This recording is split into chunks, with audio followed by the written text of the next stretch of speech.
Weni Aryani meminta Rezky Aditya bersikap jantan terkait kasus gugatan anak yang ia layangkan.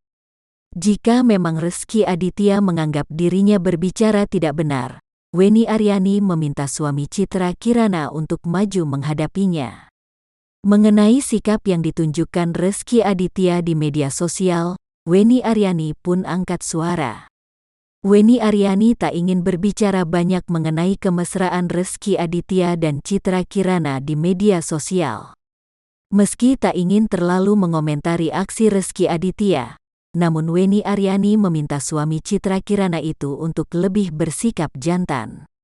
Tapi balik proses berjalan, dia ada baiknya bersikap jantan, kata Weni Aryani.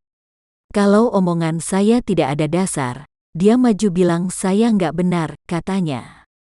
Saya enggak gugat masa depan Rezky.